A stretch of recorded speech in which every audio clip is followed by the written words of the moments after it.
Let's begin with the foundations. Welcome to another lecture. Today we consider Lesbian Space Princess, a 2025 Australian adult animated science fiction comedy. And we will examine how its irreverence coexists with a psychologically coherent arc of self-acceptance. I am Alexei. Thank you for joining us. Hi, I'm Priyanka. I'm glad we're doing this one. It sits right where humour, craft and community meet. I'll ask a few questions along the way. To frame our discussion, Lesbian Space Princess, or LSP, is an Australian adult animated feature that centers queer characters and jokes within a splashy anime-influenced space adventure. The narrative follows Syra, an anxious princess from the planet Clitopolis. Her power object, a Labrys, manifests and dematerializes with her self-worth. That is to say, the plot literalizes confidence as a resource, in the spirit of magical girl transformations, but repurposed for an adult, sex-positive, and casually multicultural milieu. Stylistically, critics noted DNA from Revolutionary Girl Utena, Sailor Moon, Evangelion, Buffy, Adventure Time, The Midnight Gospel, Rick and Morty, Steven Universe, and BoJack Horseman. The film metabolizes these influences into brisk, meme-savvy comedy. Professor, could you clarify the Labrys choice? Why that symbol, and how does the mechanic work inside the story, moment to moment? It's crucial to understand the Labrys historically functions as a double-headed axe, associated with matriarchal myth, and in modern contexts, lesbian identity and feminism. In the film, Syra can summon it when she practices self-kindness. When she collapses into self-doubt, it vanishes. Consequently, every action beat becomes a diagnostic of mental state rather than a mere contest of force. This design choice is mathematically neat, if you will. It ensures narrative causality links interiority to exterior spectacle, with minimal extraneous variables. Moving forward, why does this matter now? First, representation. The film foregrounds LGBTQI experiences without apology, integrating jokes about safe spaces, call-out culture, and club aesthetics with sincere attention to anxiety and therapy. Second, it challenges the long historical underrepresentation of queer stories in mainstream animation by proving that a feature can be both bawdy and emotionally literate. We observe, furthermore, that its villains are reformed through introspection rather than annihilation, which proposes a restorative rather than punitive grammar for genre conflict. And it's funny that even the safe space becomes a character. Safety bubble is literally a person, right? It makes the metaphor very concrete for audiences who might not share the same online vocabulary. On to our next point, some basic facts. The film is the featured directorial debut of Emma Huff Hobbs and Leela Varghese, who also wrote it, produced by Tom Phillips of We Made a Thing Studios. It emerged from the South Australian Film Corporation and Adelaide Film Festival's Film Lab, New Voices, in 2021, an incubator that couples mentorship and development support. After 4 sold-out previews at the Adelaide Film Festival in October 2024, it was announced for Berlinale's Panorama program in February 2025, where it world premiered and 1 week later won the Teddy Award for Best Feature Film. That win is a major international marker for LGBTQ+ cinema. Subsequently, it screened at the Sydney Film Festival in June 2025 and won the GIO Audience Award for Best Australian Feature later that month. Australian theatrical release followed via Umbrella Entertainment in September 2025. The US release arrived in October 2025 via Fandor, with multi-platform VOD in mid-November. The United Kingdom and Ireland release landed in June 2026 through Peccadillo Pictures. I think we should also note the craft pipeline.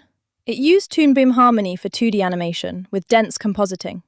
Post happened at Artisan Post Group at Lot 14 in Adelaide. And the cast is very tuned to camp comedy.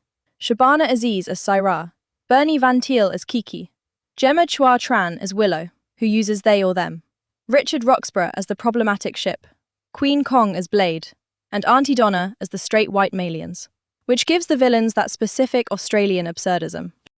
Indeed, music by Michael Darren and Matthew Hadley sustains glossy pop textures. Editing by Ben Fernandez keeps the joke density high without losing sight of Saira's anxious interiority.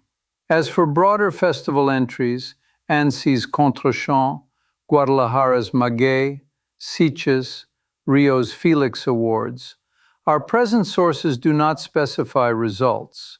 We therefore refrain from inference beyond selection and nominations.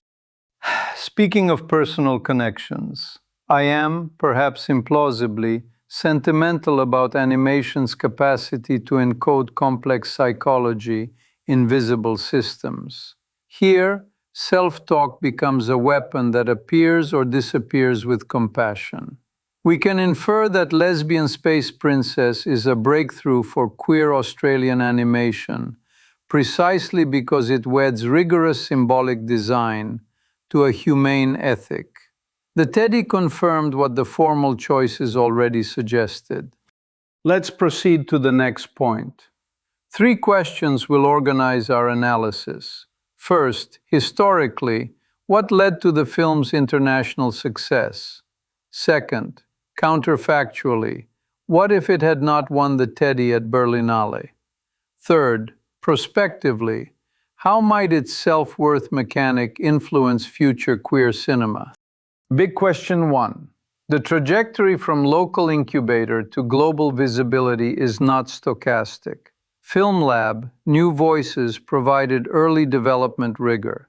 The Adelaide Film Festival's market initiative Goes to Cannes in May 2024 created preliminary buyer awareness.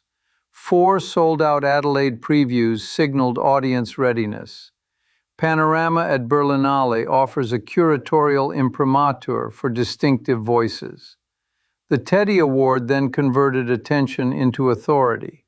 Add to this a clearly articulated tone, terminally online, irreverent but sincere, plus craft polish from a mature 2D pipeline, and a cast that telegraphs camp. The result is a package legible to specialty distributors across territories. We observed distribution confirmed in the US, Canada, Germany, Singapore, Ukraine, Spain, and later the UK and Ireland, aligning with the film's queer cinema positioning. Professor Alexei, may I ask, what specific factors most contributed to that global recognition? Like, if we had to weight them, even informally. In simpler terms, 3 factors dominate. 1. Institutional scaffolding. The SAFC Adelaide pipeline plus Lot 14 Post produced a debut with professional finish. 2. Premiere strategy. Panorama is internationally surveilled. Winning the Teddy at world premiere accelerates press and sales. 3. Thematic clarity married to form. The Labrys mechanic, the Malians' humane resolution as a throuple, and the decision to valorize singlehood.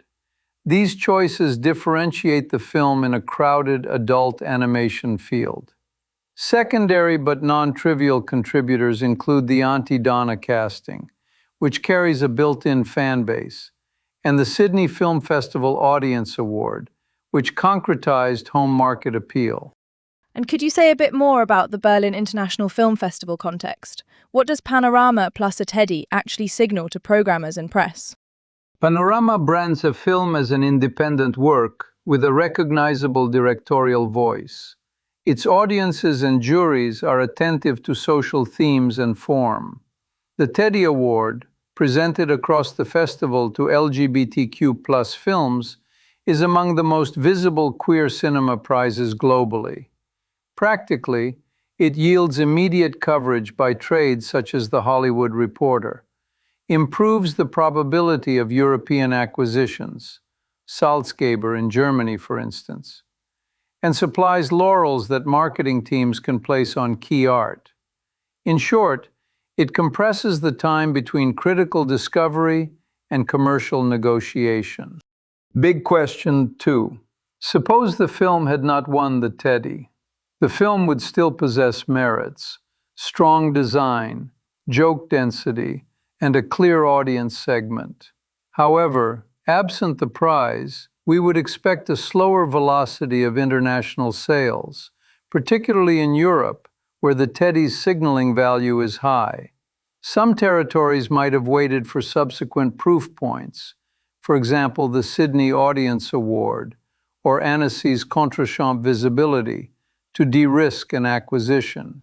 Professor, how might distribution have changed in concrete terms without the Teddy? Are we talking fewer territories or just later windows? We would anticipate later windows and potentially different partners. Germany might still be viable given the film's fit with queer distributors, but the speed to contract could lengthen. The UK and Ireland, eventually handled by Peccadillo, might have targeted a Pride Month birth regardless, but with reduced pre-release press. In North America, a platform like Fandor could remain an appropriate home. Yet without a Berlinale laurel, theatrical engagements might be fewer, leaning earlier toward VOD. In summary, deal flow would likely be sequential rather than concurrent. And what other factors could have compensated? If the award didn't happen, what levers were still available? Several. First, extended festival routing through audience-driven events, continuing to accumulate word of mouth. Second, partnerships with queer community organizations to stage eventized screenings. Third, soundtrack marketing. Willow's in-universe pop, for example, can create cross-media hooks. Fourth, targeted influencer outreach to the AO3 and Tumblr diaspora that the film winks at. This is a cohort responsive to terminally online humor. Finally, strategic bundling with other queer titles in distributor slates can reduce P&A risk. None fully substitute for the Teddy's prestige, but they can converge toward comparable awareness over a longer horizon. Big question 3. How does the film's depiction of self-worth inform future queer storytelling? The Labrys mechanic converts mental health into visible rules of the world. This lowers the barrier to empathy by making cognition legible.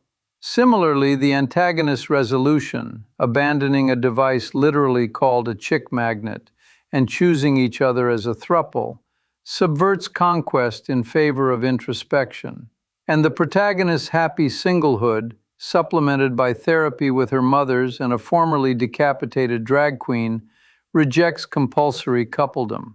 These formal moves invite successors to treat care, boundaries, and repair as action beats rather than epilogues. Professor Alexei, how might that change the next wave of queer animation? Are we going to see more tools that are basically feelings with physics? To elaborate, yes, we should expect more diegetic systems that operationalize interior states. Items, companions, or spaces whose efficacy scales with self-compassion or community consent are poised to proliferate. Furthermore, non-punitive villain arcs, reframing baddies as miscalibrated seekers of validation, create comedic catharsis without retributive spectacle. On the industrial side, LSP demonstrates that an indie-friendly 2D harmony pipeline can deliver festival-caliber works. This lowers barriers for regional teams to attempt similarly personal, queer-centered features. And what about audiences? Do these choices shift perceptions, or do they mostly preach to the choir? Audiences are heterogeneous. For queer viewers steeped in online discourse, the film reads as recognition. For broader viewers, humor plus visible mechanics can demystify terms like safe space or accountability. We should study with some rigor whether such films reduce stigma around therapy and queer community norms. Methodologically, mixed methods reception studies, survey instruments paired with social media discourse analysis across territories, could test shifts in empathy, identification, and comprehension. It is worth noting that critics already flagged tension about timing relative to the 2010s adult animation wave. Here, longitudinal data would tell us whether charm and sincerity trump trend fatigue among general audiences. So yeah, moving on. It makes me wonder if the therapy in the credits gag does quiet work. It normalizes repair without making it a punishment scene. Maybe that's why it sticks with people after the laughs fade. In conclusion, Lesbian Space Princess is an Australian adult animated sci-fi comedy that centers queer characters and reframes power as self-love via the labyrinth. We asked 3 questions. What led to its international success? What if it had not won the Teddy? And how its self-worth mechanics may shape future queer cinema. For further study, consider the broader impact of queer representation in media ecosystems, the economics of regional incubators like Film Lab New Voices, and audience reception effects of restorative villain arcs. Thank you for listening, and as always, I encourage you to continue the inquiry beyond today's lecture. Thank you, Professor. That was helpful to think through, actually.